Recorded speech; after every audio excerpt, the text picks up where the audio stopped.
안녕하세요. 저는 서울 근교에 살고 있는 30대 후반인 돌싱녀입니다.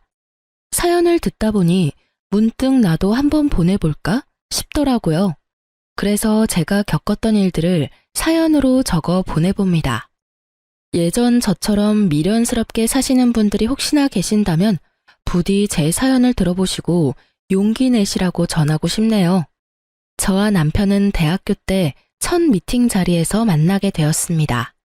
때묻지 않은 그 사람의 모습이 좋아 만나기 시작했고, 연애를 시작하고 얼마 되지 않아 저는 대학교 휴학을 하고 그 등록금으로 의류 사업에 뛰어들었습니다. 생계 목적은 아니었어요. 그냥 그 당시에는 학업보다 사업 쪽이 저한테 더 맞는다는 생각이 들었거든요. 저는 밤낮 없이 동대문을 다니며 물건을 비교 또 비교하고 어떤 시즌엔 중국 시장까지 방문해 물건을 고르기도 했습니다. 그렇게 노력한 결과 제 쇼핑몰은 자리를 잡았고 그때부턴 수입도 꽤 되더군요. 자기는 공부만 열심히 해. 돈은 내가 벌 테니까. 자기야, 진짜 고마워. 내가 꼭 합격해서 호강시켜 줄게. 가난한 집안의 장남인 남편은 홀어머니를 모시며 공무원을 목표로 공부하고 있었고 그의 꿈에 저도 힘을 보태고 싶었어요. 그런 저를 보며 부모님은 혀를 찼지만 저는 그만큼 남편을 사랑했어요. 결국 남편은 2년 만에 합격했고 저희는 양갓집에 결혼하겠다고 알렸어요. 남편의 집에선 겹경사라며 기뻐했지만 우리 집에선 반대가 심했어요. 저희 부모님은 금액은 많진 않지만 공실이 없는 건물 두 채와 지방의 땅도 조금 가지고 계셨거든요. 하지만 남편은 가난한 집안의 장남이니 탐탁치 않은 것이 당연했어요. 엄마가 반대하시며 하시던 말이 아직도 머릿속에 생생하네요. 걘 착한 게 아니라 우유부단한 거야. 그런 남자랑 살면 여자가 고생해. 제발 엄마 말 좀 들어. 그때 말을 들었어야 했는데 전 막무가내로 결혼을 밀어붙였고 결국 저희는 결혼하게 되었어요. 제가 그 당시 청약에 당첨이 돼서 34평짜리 아파트에서 신혼살림을 시작하게 되었고 필요한 가전 가구도 제가 다 했어요. 남편이 취업을 갓 했으니 능력이 되는 내가 하는 것이 당연하다 생각하면서 준비했어요. 대신 예물 예단은 다 생략하기로 하고요. 괜히 그런 걸로 시댁과 친정 사이에서 스트레스 받고 싶지 않았어요. 물론 형편이 안 되는 시댁을 배려하고 싶은 마음도 있었죠. 결혼 생활은 부모님의 우려와는 달리 행복했어요. 결혼 생활에 집중하기 위해 사업도 잠시 접은 저는 칼퇴근을 하고 돌아오는 남편을 위해 저녁을 준비하고 그런 대접을 받은 남편은 저에게 항상 이런 말을 해줬어요. 내가 전생에 나라를 구했나 보다. 우리 여보 같은 여자가 나랑 살아주고 말이야. 알면 잘해. 아니다. 앞으로도 지금처럼만 해. 알겠지? 그럼. 앞으로도 충성을 다하겠습니다. 충성! 이렇게 저희는 1년하고 6개월 행복했습니다. 문제는 엉뚱한 곳에서 생겼어요. 신랑의 남동생, 그러니까 시동생이 결혼하고 난 뒤부터 저희는 틀어지기 시작했어요. 안정된 삶을 위해서 공부를 했던 남편과는 달리 시동생은 이 일 저 일 가리지 않고 닥치는 대로 일만 해서 가게를 차렸어요. 장사가 꽤 되는지 장가 갈 때 집을 시동생이 스스로 장만해서 갔다고 하더라고요. 물론 시댁 도움은 없었고요. 시동생이 능력이 되니 동서도 시집 올 때 다 갖춰서 왔어요. 어머님께 코트, 가방, 심지어 집에 소파까지 바꿔드렸다고 하더라고요. 이때부터 시어머니의 비교와 홀대가 시작됐어요. 아가, 내가 아들이 2명이나 있는데 이런 대접은 또 처음 받아보는구나. 정말 고맙다, 아가. 아니에요, 어머니. 당연히 해드려야죠. 아이고, 마음씨도 고운 것. 우리 집에 복덩이가 들어왔어, 복덩이가. 아유, 어머님, 그만하세요. 형님 섭섭하시겠어요. 섭섭하기는 첫째야. 섭섭하니? 아니에요. 어머님, 섭섭하기는요. 뻔히 제가 있는 자리에서 몇 번이고 이런 얘기를 주고받는데 바보가 아닌 이상 알죠. 왜 모르겠어요? 아, 나는 미운털이 제대로 박혔구나. 양가 집안 합의로 예물 예단도 생략했던 건데 그건 까맣게 잊으신 듯 보였어요. 점점 비교와 홀대가 심해졌지만 크게 신경 쓰지 않았어요. 제가 아예 해온 것이 없다면 눈치가 보이긴 했겠지만 금액으로 따지면 제가 동서보다 더 많이 해왔으니까요. 그저 따지고 들기 싫어서 조용히 있었어요. 전 당당했고 참을만 했으니까요. 하지만 점점 참을 수 없는 일이 벌어지더군요. 예, 둘째네 오늘 병원 다녀왔는데 아들이란다. 이게 무슨 겹경사니? 정말 복덩이도 그런 복덩이가 없어. 어머, 너무 축하할 일이네요. 시어머니의 전화를 받은 저는 온몸에 소름이 돋으며 큰일이다 싶더군요. 앞으론 애 문제로 날 볶아대겠구나 싶어서요. 아니나 다를까 심할 때는 하루에도 몇 번씩 시어머니에게서 전화가 왔어요. 너흰 아직 소식 없니? 아, 네, 어머니, 아직이요. 곧 생기겠죠. 곧이 언제니 대체? 너희 결혼한 지 이제 2년째다. 둘째네는 떡하니 아들까지 가졌는데 명색의 장남은 소식도 없으니 너희 노력은 하고 있는 거 맞니? 혹시 각방 쓰고 그런 거 아니지? 너희 혹시 피임하니? 처음에는 조심스럽게 물으시던 소식도 시간이 지날수록 점점 선을 넘으시더군요. 부부관계에 시어머니가 간섭하기 시작했고 심지어는 제 월경 날짜를 물으시곤 합방 날짜까지 정해주시더군요. 전 참다 못해 합방 날짜가 적힌 문자를 남편에게 보여주었죠. 여보, 이거 좀 봐봐. 이게 뭔데? 무슨 날이야? 어머님이 우리 합방하라고 정해주신 날짜야. 어떻게 생각해? 뭐? 우리 엄마가? 왜 그랬지? 나한테 생리 언제 하냐고 물으시더니 이렇게 문자 보내셨어. 우리 엄마가 급하긴 급한가 보네. 웃음이 나와 지금? 나는 하루에도 몇 번씩 임신 독촉 전화 때문에 스트레스 받아서 잠도 못 자는데. 미안해. 근데 좋은 게 좋은 거라고 여보가 좋게 생각해주면 안 될까? 내가 당신 그렇게 말할 줄 알아서 참고 참다가 하는 얘기야. 어머님 나한테 임신 문제로 전화하기 시작한 게 벌써 한 달이 넘었어. 정도껏 하셔야 나도 참지. 이건 해도 해도 너무하시잖아. 내가 보기엔 걱정이 돼서 이러는 것 같은데 당신이 너무 예민하게 받아들이는 것 같아. 흥분을 조금만 가라앉히고 좋은 게 좋은 거라고 좋게 생각해보자. 응? 그놈의 좋은 게 좋은 거라고는 무슨. 지금 생각해보면 이때 그만뒀어야 했는데 그 빌어먹을 사랑이 뭔지 남편의 그 우유부단하고 흐린 판단력도 사람이 너무 착해서 상황을 너무 좋게만 생각하려고 한다 싶더라고요. 평소라면 그냥 넘어갔겠지만 다른 것도 아니고 임신 문제이기에 더 확고하게 제 생각을 말해야겠다고 생각했어요. 시어머니가 선을 넘기도 하셨고요. 예민? 내가 예민해? 입장 바꿔서 생각해봐.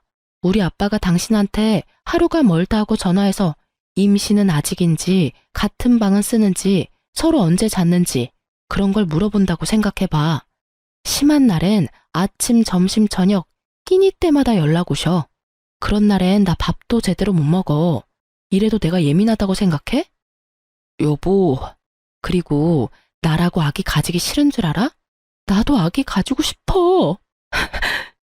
남편을 잡고 얼마나 울었는지 몰라요. 그간의 서러움이 한 번에 밀려오면서 진짜 어린아이처럼 울었어요. 난 엄마가 당신한테 이렇게까지 하는 줄 꿈에도 몰랐어. 미안해. 내가 더 신경 썼어야 했는데 내가 어떻게 할까? 어떻게 하면 될까? 아, 당신이 말했던 병원이라도 갈까? 가자. 그까지 검사 받는 거 뭐가 대수라고. 내일 연차 쓸 테니까 당장 가보자. 정말? 당신 싫다고 했잖아. 당신이 이렇게 우는데 내가 싫은 게 대수야? 가보자. 가면 되지. 그리고 엄마한테도 내가 당장 전화할게. 그냥 하는 말이 아니었어요. 제가 보는 앞에서 시어머니께 전화를 걸더니 내일 병원 가기로 했으니 앞으로 임신 문제로 연락하지 말아달라고 아주 단호하게 말하고 전화를 끊어버리더라고요. 전 평소와 달리 확실히 내 편을 들어주는 남편의 모습에 화가 좀 풀렸어요. 그렇게 다음날 병원에 가서 검사를 받았어요. 아무래도 자연 임신을 기대하기가 좀 힘드실 것 같습니다. 생각지도 못한 결과에 저는 충격을 받았지만 저보다 더 큰 충격을 받아 금방이라도 울 것 같은 표정의 남편을 보니 어떤 말도 나오지 않더라고요. 집으로 어떻게 돌아왔는지 기억도 나지 않았어요. 그냥 정신을 차려보니 거실 바닥에 우리 두 사람이 꼭 안고 울고 있었어요. 여보, 괜찮아. 부모님께는 죄송하지만 우리 둘이 행복하게 잘 살자. 요새엔 일부러도 안 낳는다잖아. 그렇게 좋게 생각하자. 그렇게 말해줘서 고마워, 여보. 다시 한번 느끼지만 당신 참 멋지고 좋은 여자야. 아니야. 당신이 멋지고 좋은 사람이니까 나도 그렇게 닮아가는 거야. 우리 행복하게 잘 살자.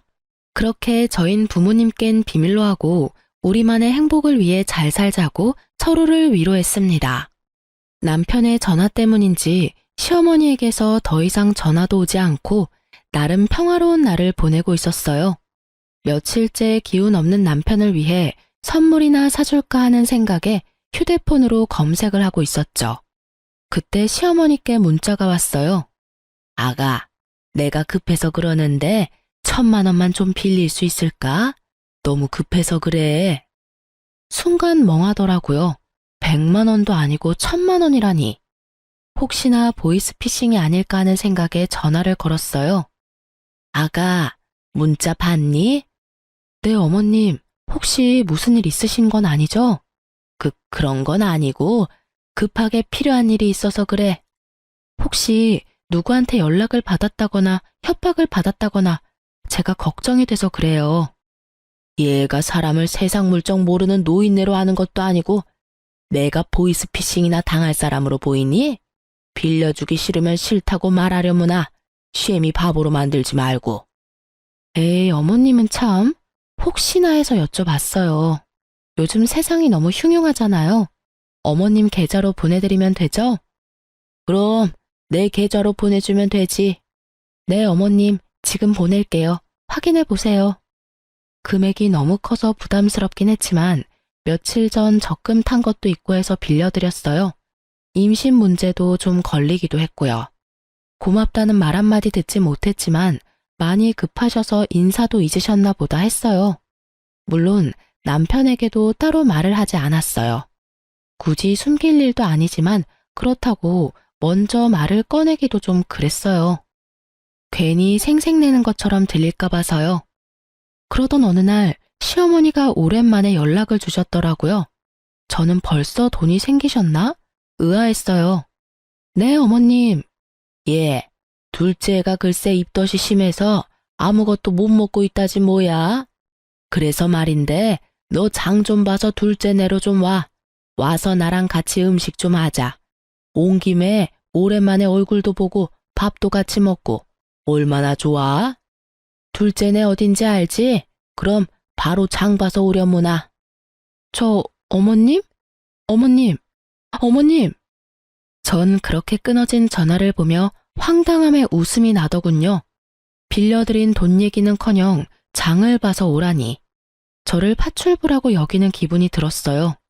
이런 걸 보고 일종의 가스라이팅이라고 할까요? 워낙 좋은 게 좋은 거라는 남편의 말을 듣고 살다 보니 어느새 저도 그렇게 살고 있더라고요. 호구되는 줄도 모르고요. 어쨌든 저는 출산 경험이 있는 친구들에게 전화를 돌려 입덧에 좋은 음식을 묻고 물어 되는 대로 다 사들고 동서내로 갔습니다. 낑낑대며 양손 가득 자신이 먹을 먹거리를 사들고 온 저를 보고 동서는 달려와서 돕기는커녕 소파에 떡하니 앉아 고개만 까딱거리며 인사를 하더군요. 형님, 오셨어요? 어머님은? 화장실 가셨어요. 여전히 앉아서 대답만 하는 동서를 보며 당장이라도 장봐온 것을 다 내팽개치고 한바탕 하고 싶었지만 뱃속의 아기를 생각하며 간신히 화를 눌렀어요. 얼마나 이를 꽉 깨물었는지 턱이 다 아려오더군요. 속으론 참을 인을 되뇌며 사온 재료를 주방에 두고 거실로 나왔어요. 너무 힘들어서 도저히 바로 요리를 못하겠더라고요. 거실로 나오니 아기 용품이 꽤 보였어요. 아기자기한 것이 저도 모르게 시선이 가더라고요. 아기 용품을 보고 있는데 못 보던 가방이 보였어요. 그냥 딱 보아도 구입한 지 얼마 되지 않은 에르땡땡 가방. 저도 사고 싶었던 가방이라 한눈에 딱 들어오더라고요. 동서, 저 가방 웬 거야? 원래 있었나? 아니요. 어머님이 얼마 전에 출산 선물이라고 미리 사주셨어요. 예쁘죠? 뭐? 어머님이? 네. 출산 선물로 뭐 갖고 싶냐고 물으시길래 그냥 가방이라고 했을 뿐인데 이렇게 비싼 가방을 사오셨더라고요. 어머님 진짜 대단하시지 않아요? 이렇게 비싼 가방까지 기대한 건 아니었는데. 그러니까 형님도 얼른 아들 하나 낳아요. 장손 출산 선물은 얼마나 대단하겠어요? 저는 아무 말도 들리지 않았습니다. 오로지 가방만 눈에 보이더군요. 아니, 정확히는 제가 빌려드린 1,000만 원과 그 가방이 겹쳐 보이더군요. 그렇습니다. 어머님이 저에게 급히 빌려간 1,000만 원은 알고 보니 동서 가방을 사는데 쓰였더군요. 시댁엔 저만한 가방을 사줄 만한 돈이 절대 없다는 걸 알기에 더 생각해 볼 필요도 없이 제 돈이었어요. 화가 머리끝까지 차올랐지만 정신줄을 꽉 잡고 있었어요. 여기서 이성의 끈을 놔봤자 저한테 득될 것이 없었으니까요. 심호흡을 하며 최대한 이성적으로 생각하려고 노력하고 있을 때 화장실에서 시어머니가 나오더군요. 그러면서 한 손에 들고 있던 걸레를 저에게로 던지더니 이렇게 말하는 겁니다. 예, 음식하기 전에 청소부터 좀 해라. 임산부 있는 집에 먼지가 너무 많아. 네? 전 제가 들은 말이 맞는 것인지 제 귀를 의심했습니다. 시댁 청소를 하라고 해도 불만이 터져나올 것 같은데 하물며 손아래 동서 집을 청소하라니요. 청소 좀 하라고. 청소 모르니? 우선 거실부터 청소기 좀 밀고 걸레로 좀 닦아라. 그리고 밥 먹고 나면 안방도 좀 치우고, 아, 창틀도 더럽더라. 거기도 좀 닦고. 요새 미세먼지 때문에 난리야, 난리. 아, 청소기는 작은 방에 있더라. 그거 쓰면 된단다. 언제까지 그러고 있을 거니? 빨리 청소기부터 가져와. 제가 왜요? 제가 너무 황당해서 왜냐고 되물으니 시어머니는 동서 옆에 딱 붙어 앉아 동서 배를 만지며 대답했어요. 그럼 입덧 때문에 밥도 못 먹은 얘가 하리, 다 늙은 내가 하리. 여기 너밖에 더 있니? 좋은 게 좋은 거라고 가족끼리 돕고 살아야지. 아까부터 뭐하고 서 있니? 얼른 하고 저녁도 차려야지. 말도 안 되는 말을 말이라고 하고 있는 시어머니나 이런 말도 안 되는 상황에도 자신은 아무것도 모른다는 듯 불뚝 나온 배를 만지는 동서나 어이없기는 매한가지였어요. 시어머니의 닥달에도 제가 움직이지 않고 가만히 있자 언성을 더 높이며 말하더군요. 그러게 진작 아들 하나 낳았으면 이런 일은 없었지. 어디서 저런 모질한 게 우리 집에 들어와서 집안 대를 끊어놓고 있어? 애를 못 낳으면 이런 일이라도 해야지. 지금에야 하는 말이지만 네가 우리 집에 시집와서 한 게 뭐가 있니? 그 말을 듣는데 순간 정신이 번쩍 들더라고요. 저는 바로 휴대폰을 꺼내 남편에게 전화를 걸었습니다. 지난번과 같이 나는 정말 몰랐어 라는 변명의 기회 따위 주지 않기 위해서요. 여보세요?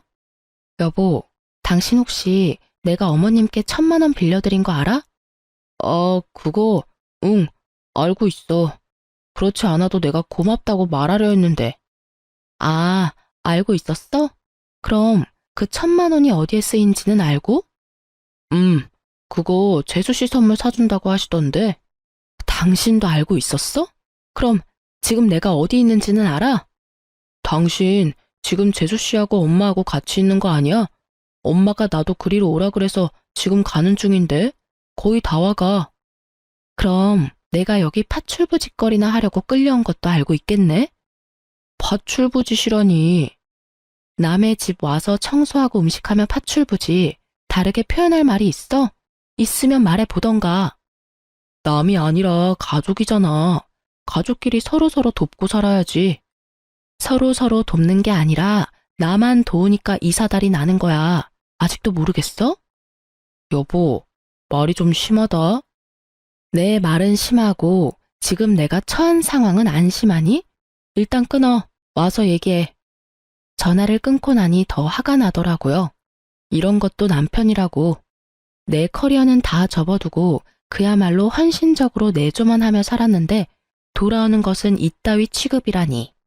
그야말로 온갖 정이 뚝 떨어지더라고요. 이 사태를 어떻게 해야 이 화가 풀릴까? 머릿속으로 5만 가지 생각이 오가는 그 순간 동서가 한마디 하더군요. 형님, 지금 어머님 앞에서 무슨 짓이에요? 짓? 저는 그야말로 이성의 끈이 끊기는 소리가 들리며 오히려 정신이 맑아졌어요.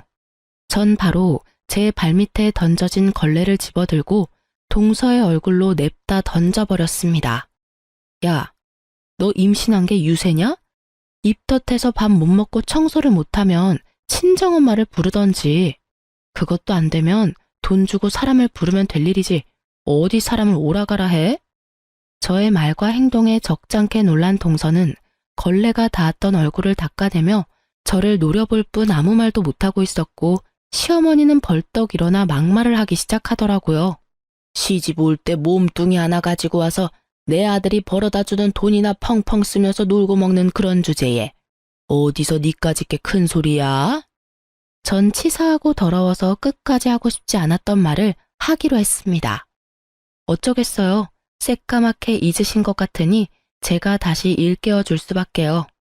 어머님, 제가 진짜 치사해서 이런 말 안 하려고 했는데 기억 안 나시는 것 같으니까 말씀드릴게요.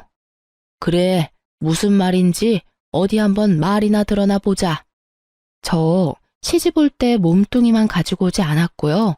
집, 가전, 가구, 심지어 지금 어머님 아들이 타고 다니는 그 차까지 제가 다 해서 왔고 다 제 명이에요.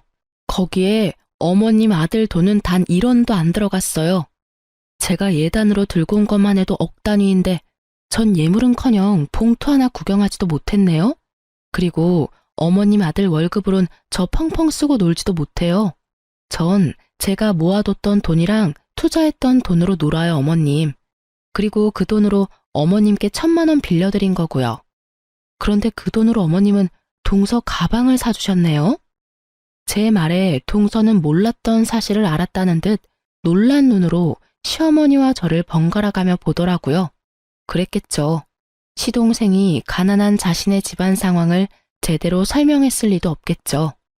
지금 시부모가 살고 있는 집이 겉에서 보기엔 그럴듯했지만 사실 그 집은 자가가 아닌 전세인데다가 그 전세금도 월세로 사는 부모님을 두고 자신들만 좋은 집에 살 수 없었던 남편과 시동생이 마련해 줬던 거니까요. 속 시원하게 내뱉긴 했는데 순간적으로 내가 너무 심했나? 싶더군요. 미우나 고우나 아직은 시어머니고 어른이시니까요. 하지만 그런 저의 고민을 한 방에 날려줄 말들이 시어머니 입에서 흘러나오고 있었습니다. 너 아들 하나 못 낳는 년이 성질만 나빠서는 너 그러니까 아기가 안 생기는 거야. 알아? 너같이 돈만 밝히고 못된 년은 평생 노력해도 임신은 꿈도 못 꿀 거다. 혹여 임신이 된다고 해도 그 애가 멀쩡히 잘 붙어 있겠니? 그 못된 신부에 떨어지고도 남지. 이 나쁜 년. 부모님께도 한 번도 들어본 적 없는 욕과 저주 섞인 말을 듣고 저는 생각했습니다. 사실을 밝혀야겠다고. 이런 사람에게 더는 배려할 필요가 없다고 말입니다. 아니요. 저는 충분히 아기 낳아드릴 수 있는데 어머님 아들이 고자라서 아기를 못 낳아드려요. 제가 문제가 아니라 어머니 아들이 문제라고요. 무정자증이라고 아세요? 어머님 아들이 무정자증이래요. 그렇습니다. 병원에서 저희가 들은 말은 남편이 무정자증이라 임신이 어려울 것이라는 결과였습니다. 저는 남편을 너무 사랑했기에 모든 것을 그냥 받아들였습니다. 저에겐 있지도 않은 이세보단 남편이 우선이었고 자신에게 문제가 있으니 다시 임신 얘기가 나오면 남편이 중간 역할을 잘해줄 것이라 믿었으니까요. 그래서 다 비밀로 하고 그냥 묻고 지나가려 했는데 이렇게 나오니 더는 숨길 필요가 없겠더라고요. 뭐가 어쩌고 저째? 네가 이제 하다 별 거짓말도 다 하는구나. 아들 가진 둘째가 부러우면 부럽다고 말해. 잘난 것도 하나 없는 년이 어디서 거짓말이야? 못된 년, 나쁜 년. 할 말 못할 말이 따로 있지 어디서 그딴 거짓말을. 말에 반은 욕설인 그 사람을 보며 전 더 이상 어머니라 부르기도 싫어졌네요. 그래서 더 눈을 똑바로 뜨고 말했어요. 아줌마, 그럼 잘난 동서랑 평생 사세요. 네? 이 잘난 것 하나 없는 년은 이만 사라질 테니까요. 제 말을 들은 동서는 너무 놀라 두 손으로 입을 틀어막았고 시무는 저를 한 대 칠 기세로 다가왔어요. 저는 때릴 테면 때려보라는 심보로 가만히 서 있었고요. 그런데 갑자기 시무가 바닥에 주저앉아 대성통곡을 하는 것이 아니겠어요. 저를 잡아 죽일 듯 하던 기세는 온데간데 없고요. 저는 당황스러워 바닥에 주저앉은 시무를 보고 있었어요. 그 순간 제 뒤에서 목소리가 들려오더라고요. 이게 다 무슨 일이야? 엄마 왜 울어? 그래요. 남편이 어느새 제 뒤에 서 있더군요. 시무는 자기 아들이 오는 걸 보고 우는 연기를 시작하신 거였어요. 제가 아까 잠근 걸 혼자 들고 들어오느라 현관문을 열어두고 닫는다는 걸 깜빡했더라고요. 그 활짝 열린 문으로 남편은 들어왔다가 이 사단을 본 것이었어요. 당신이 뭐라고 했어? 남편의 물음에도 제가 아무 말도 안 하니 동서가 얄밉게 답했어요. 어머님이 청소 좀 도와주면 안 되겠냐고 하시니까 형님이 제 얼굴에 걸레를 막 던지고 어머님한테는 아줌마라고 하면서 소리를 막 지르시는데 저희 너무 무서웠어요. 무정자증 얘기는 빼더군요. 그건 동서도 입에 올리기 그랬던 모양이었어요. 동서의 소름 끼치는 연기가 끝나자 더 소름 끼치는 어머님의 연기가 시작되더군요. 아이고, 내가 너무 오래 살았지. 오래 살았어. 청소 좀 같이 하자고 했더니 시애미를 잡아먹으려고 하지를 않나. 손 아래 사람이 좋게 한마디 했다고 시애미 보는 앞에서 걸레를 집어 던지지를 않나. 그뿐이니? 감히 내가 보는 앞에서 내 아들을 쥐잡듯이 잡고. 아이고, 내가 너무 오래 살았어. 내가 죽어야지. 이 꼴 보면서 더 살면 뭐해? 어머님, 그런 소리 하지 마세요. 막장 드라마에서 보던 장면이 눈앞에 펼쳐지자 할 말은 사라지고 넋을 놓고 보고만 있게 되더라고요. 그러면서 이때껏 저런 사람들을 가족이라고 생각했던 저 자신이 한심스러우면서 상황이 더 명확히 보이기 시작했어요. 아, 이 사람들은 내가 진짜 우습구나, 날 진짜 호구로 봤구나 하고요. 아줌마? 당신 진짜 그랬어? 실망 가득한 눈빛으로 저에게 말하는 남편을 보며 저는 신랄 같은 희망마저 사라졌어요. 그랬어. 제정신이야? 왜 그랬어? 당장 사과 못해? 내가 왜 사과를 해? 당신 날 몰라? 내가 이렇게까지 하는 데는 그 이유가 있을 거란 그런 생각은 못하는 거야? 이유? 그래, 이유나 좀 알자. 당신 도대체 왜 이래? 엄마가 당신한테 돈 빌려서 가방 사준 것 때문에? 그깟 1,000만 원이야. 다시 벌면 되는 거고. 돈은 엄마가 다시 갚는다잖아. 그리고 우리가 그 돈 없으면 죽어? 그것도 아니잖아. 뭐? 그리고 장봐 와서 밥 좀 해주면 안 돼? 다른 사람도 아니고 임신한 가족이 입덧 때문에 밥도 못 먹고 있다는데 많이 양보해서 우리 엄마가 너무 심했다고 치자. 그렇다고 시어머니한테 아줌마라고 하는 게 제정신으로 할 수 있는 말이야? 당신 이런 사람이었어? 저는 더는 말할 가치를 못 느끼겠더라고요. 입 아프게 말해봤자 알아들을 사람으로도 안 보였고요. 그래도 할 말은 해야지. 이것까지 참았다간 병이 생길 것 같아 겨우 입을 열었습니다. 내가 제정신이 아니었네. 그러니까 이딴 호구짓이나 하고 있지. 뭐? 호구짓? 가족끼리 돕는 게 호구짓이야? 그렇게 가족 돕는 게 좋으면 네가 와서 하지 그랬어. 엄연히 따지면 난 가족도 아니잖아. 그리고 와서 음식하는 건 내 몸이고 내 손인데 왜 네가 된다 안 된다를 판단해? 네가 된다고 하면 나는 당연히 와서 청소도 하고 음식도 해줘야 해? 웃기지도 않아, 진짜. 그깟 1,000만 원? 1,000만 원은 당신 돈이야? 내 돈이야. 그리고 그깟이면 네가 빌려주지 그랬어? 아, 너한텐 1,000만 원은 고사하고 500도 없지? 야, 너 진짜 말 다 했어? 아니, 아직 중요한 말을 못했어. 우리 이혼해. 난 더는 이런 취급받으면서 너랑 살 생각 없어. 그러니까 잘난 너희 가족끼리 잘 먹고 잘 살아. 당신 후회할 짓 하지 마. 후회? 참나. 큰 착각하는 것 같아서 하는 말인데 나 당신한테 손톱만큼도 미련 없어. 오히려 나 지금 기뻐. 이젠 이 지긋지긋한 집안 안 보고 살아도 된다고 생각하니까 몸이 막 깃털처럼 가볍다고. 그러니까 너나 후회하지 말고 잘 살아. 그리곤 뒤를 돌아 그대로 나와버렸습니다. 뒤에서 남편이 부르는 소리와 어머니의 욕설이 들려왔지만 다 무시했어요. 차에 탄 저는 친정으로 향하며 바로 변호사를 선임했어요. 아주 비싼 돈을 주고 말이에요. 전 될 수 있으면 빠르고 통쾌하게 이혼하고 싶었거든요. 친정에 도착한 저는 최대한 한쪽에 치우치지 않으려 노력하며 상황을 부모님께 설명했습니다. 한참 동안 듣고 계시던 부모님이 말씀하셨어요. 우리 딸 많이 힘들었겠네. 따뜻한 부모님의 목소리를 듣는데 왜 그렇게 눈물이 나는지 저는 오랜만에 부모님 품에 안겨 울었어요. 진작 엄마 말 들었으면 이런 일도 없었을 텐데. 미안해 엄마. 말 안 듣고 고집 부리다가 이런 꼴이나 보이고. 눈물 콧물 범벅이 되어 말하는 저를 보며 엄마가 머리를 쓰다듬어주며 말하셨어요. 딸, 이런 꼴이면 어떻고 저런 꼴이면 어때? 넌 여전히 엄마 아빠가 사랑하는 딸인데. 내 딸이 경험하지 않았으면 했던 일이긴 하지만 어쩌겠어? 이미 우리 딸이 다 보고 듣고 경험해버린 걸. 그러니까 앞으로는 그 경험을 밑거름 삼아 더 좋은 길로 나아가면 되는 거야. 알겠어? 그리고 이 말을 깜빡했는데 잘했어 우리 딸. 그런 취급받으면서 결혼 생활을 이어나갈 필요 없어. 그럴 땐 그냥 박차고 나와서 새롭게 시작하면 돼. 비록 그 길이 힘들고 험할지라도 넌 다 이겨낼 수 있어.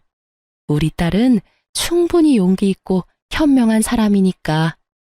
그런 널 엄마 아빠는 믿어. 그러다 너무 힘에 부치는 날엔 오늘처럼 엄마 아빠한테 와서 잠시 쉬었다가 엄마 아빠는 언제나 여기서 기다리고 있으니까. 알겠지, 딸? 고마워요. 부모님을 만나보니 확실히 알겠더라고요. 저는 사랑받아 마땅한 사람이라는 것을요. 그동안 전 미련하게도 그 중요한 사실을 잊고 살았더라고요. 그간의 상처를 씻어낸 저는 변호사를 만나 상담을 진행했어요. 상담 결과 집, 차 등 제가 결혼할 때 마련했던 것은 당연히 다 제 것이고 유책 배우자는 신랑이니 위자료까지 받을 수 있다고 그러더군요. 아, 물론 빌려준 1,000만 원도 주고받은 문자가 명백한 증거가 되어 당연히 받을 수 있고요. 시어머니의 욕설과 저주에 가까운 발언은 증거나 증인이 없어 고소가 힘들 거라고 했어요. 녹음해야 했는데 그럴 정신도 없었고 동서가 증인으로 나설 일은 없을 테니까요. 위자료가 그렇게 많진 않았는데 워낙 가진 것이 없으니 빈털터리가 될 상황에 놓인 남편과 시댁 식구들이 동시에 찾아와 싹싹 빌더군요. 여보, 내가 잠시 정신이 어떻게 됐었나 봐. 당신이 나한테 어떻게 했는데. 내가 엄마 오는 걸 보고 그만 너무 흥분을 해서 미안해. 당신 기분부터 풀어줬어야 했는데. 그래, 아가, 내가 미안하단다. 나는 아기 걱정에 그만 내가 너무 심했어. 사과하마. 형수님, 죄송해요. 저라도 말렸어야 했는데. 형님, 화 푸세요. 제가 임신 때문에 너무 예민해져 있어서 버릇없게 굴어서 죄송해요. 이미 떠난 마음은 그 어떠한 말로도 돌아오지 않더라고요. 잘못을 비는 모습도 진심으로 느껴지지 않았고요. 그저 어떻게 하면 이 지긋지긋한 상황을 끝낼 수 있을까? 이 생각뿐이었습니다. 그래서 저는 뭐 아니면 도라는 마음으로 아무것도 녹음되지 않은 휴대폰을 들이밀며 말했습니다. 당장 다들 돌아가 주세요.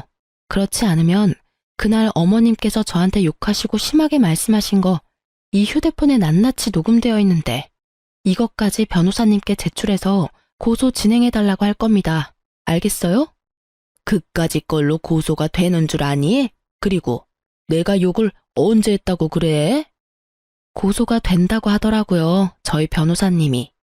그래서 하는 김에 같이 고소하려다가 그래도 살았던 정이 있어서 고소는 하지 않겠다고 했는데 제가 또 실수한 것 같네요. 어머님이 입에 담지도 못할 욕설과 모진 말들을 잊으신 걸 보니깐요. 원하신다면 한번 들어보실래요? 저도 한번 들려드리고 바로 고소 진행하죠 뭐. 저의 천연덕스러운 연기에 다들 입으로 욕은 하지 못하지만 눈빛으로는 심한 욕들을 하고 돌아가더라고요. 그렇게 저의 이혼은 빠르고 성공적으로 잘 마무리되었어요. 오래 연애를 했던 터라 이혼 후에도 남편의 얘기가 들려오더라고요. 그때 그 집 문이 활짝 열려 있어서 앞집 옆집 사람들이 싸우는 거 다 들었다더라. 너희 시댁이었던 집이랑 동서네랑 한 동네였잖아. 그 동네에 그 집 첫째 아들 무정자증이라고 소문이 쫙 돌았대.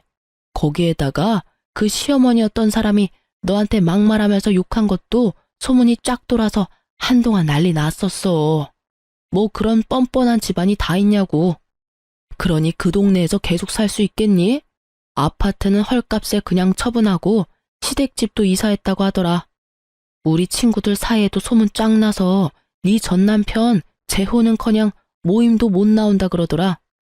요즘엔 본가 들어가서 살고 있다나 봐. 하긴 너한테 위자료 주고 집 얻을 돈이나 있겠어?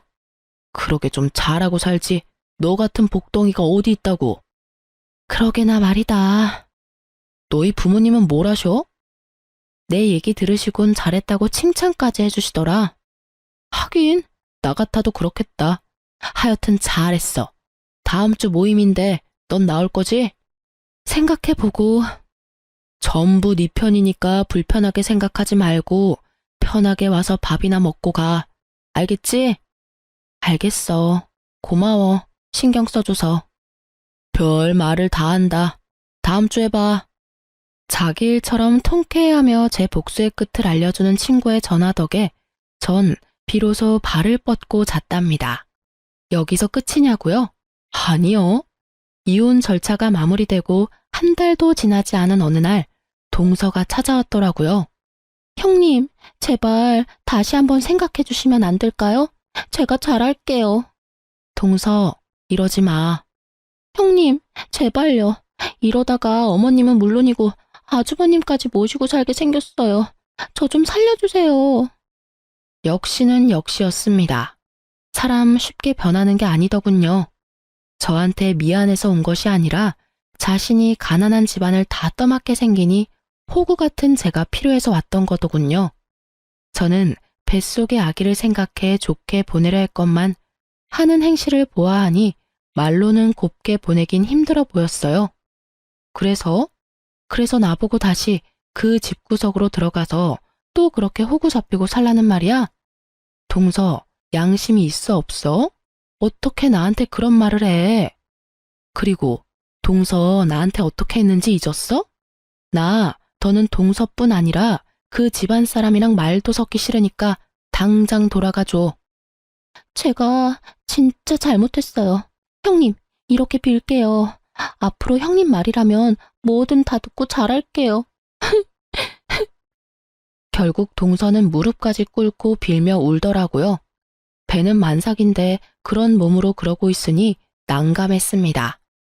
안쓰럽고 이런 것이 아니라 일으킨다고 잘못 건드렸다간 또 무슨 일이 생기는 거 아닌가 하는 생각에요.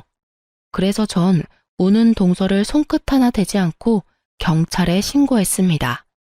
임산부라는 사전 설명도 했고요. 몇 분 뒤 여경분들이 오셔서 동서를 데리고 가더라고요. 그리고 그날 저녁 소식을 들은 남편이 찾아왔더라고요. 야, 너 이렇게 독한 여자였어? 어떻게 임신한 사람을 경찰에 신고할 수가 있어? 이 정도 되는 여자니까 곱게 경찰 불러서 돌려보낸 줄이나 알아. 다른 여자 같았으면 질질 끌어다 내쫓았어. 알아? 너 진짜 독하다. 너 때문에 재수씨는 이혼한다고 짐 싸들고 나가버렸고 우리 엄마는 그 충격에 쓰러지셨어. 어떻게 책임질 거야? 동서가 집을 나갔어? 하긴 그간의 한 짓거리를 보면 그러고도 남겠다. 근데 그게 왜 내 책임이야? 호구짓 하던 든든한 방패막이 사라지니 도망친 동서나 그 충격으로 쓰러진 네 엄마나 전부 자기가 저지른 일, 자기가 벌 받는 거야. 당신 진짜 내가 알던 사람 맞아? 이렇게 피도 눈물도 없는 독한 여자인 줄도 모르고. 당신이야말로 이렇게까지 상황 판단이 안 되는 사람인 줄 내가 미처 몰랐네. 진작 알았으면 이런 꼴까지 볼 필요도 없이 끝냈을 텐데. 이런 꼴? 내가 하고 싶은 말이야. 이런 여잔 거 진작 알았으면 결혼도 안 했어. 아니, 애초에 눈길도 안 줬다고. 내가 당신이 진짜 좋아서 결혼한 줄 알아? 우리 가족한테 잘하는 모습에 그냥 결혼한 거야. 거기에다 합격했다고 버리기엔 당신이 너무 불쌍했거든. 내가 바보였지. 이럴 줄 알았으면 그냥 그때 헤어지고 딴 여자 만나는 건데. 저는 그 순간 남편 뺨을 때려버렸습니다. 웬만해선 손도 대기 싫었지만 도저히 화가 나서 참을 수가 없더라고요. 참 고맙네. 그나마 남아있던 미운 정도 다 털어내게 해줘서. 그리고 방금 한 대 맞은 거 신고하고 싶어도 조금만 참아. 내가 아까 불청객 왔다고 신고해서 경찰들이 곧 올 거거든. 그때 신고하든가 말든가. 나도 할 말 많은데 참고 있으니까 아주 이참에 개싸움 해보자고. 저한테 한 대 맞은 충격 때문인지 할 말이 없어서인지 남편은 아무 말도 행동도 하지 않더라고요. 그때 타이밍 딱 맞춰서 출동하신 경찰분들이 남편을 데리고 가면서 저와 남편과의 인연은 완전 끝이 났어요. 이따금씩 들려오는 소식엔 결국 시동생네는 이혼을 했고 동서는 아기까지 버리다시피 하고 연락을 끊어버렸다고 하더라고요. 시댁 식구들과 남편은 다 저 때문에 일어난 일이라며 사람들에게 제 욕을 그렇게 하고 다닌다는 얘기까지 들려왔어요.